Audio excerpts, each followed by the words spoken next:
everyone, and welcome to A&P with Dr. O.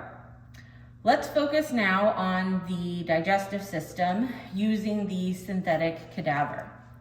We'll be focusing in on the abdominal cavity, and the start of the abdominal cavity is going to be inferior to the diaphragm.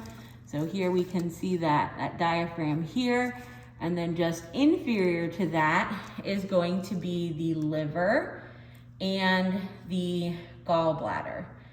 And I can even go ahead and take it out for us just so that we can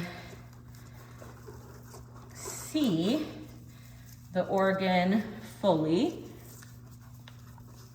So again, here we've got our liver right here, and then this pouch right here is the gallbladder.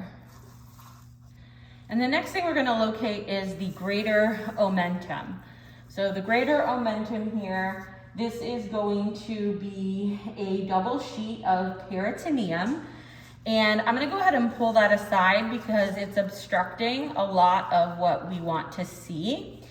Once I pull that aside, it's much easier for us to see the stomach.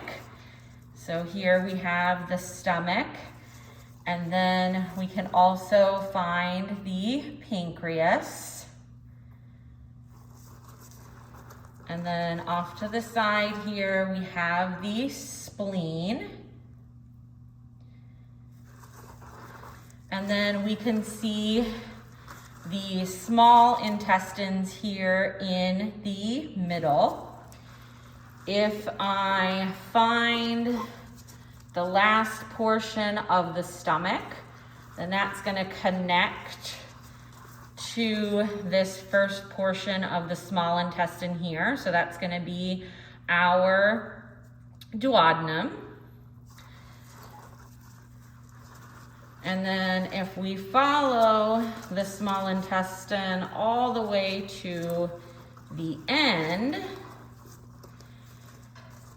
where the small intestine meets the large intestine, we have an ileocecal valve. So that would make this last part of the small intestine the ileum. And then again, we've got that ileocecal valve. And then the first part of the large intestine is this pouch known as the cecum.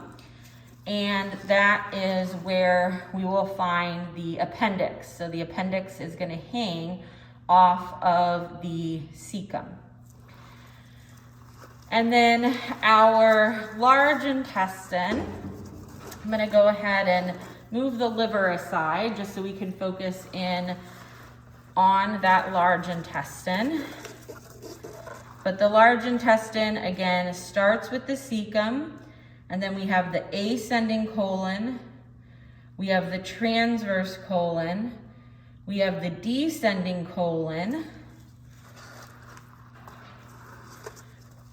and then after that descending colon, then we have the sigmoid colon.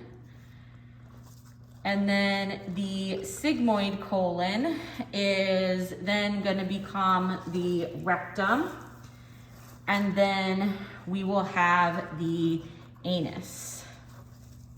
So again, the last portion of the colon is the sigmoid colon, and then we have the rectum, and then the anus.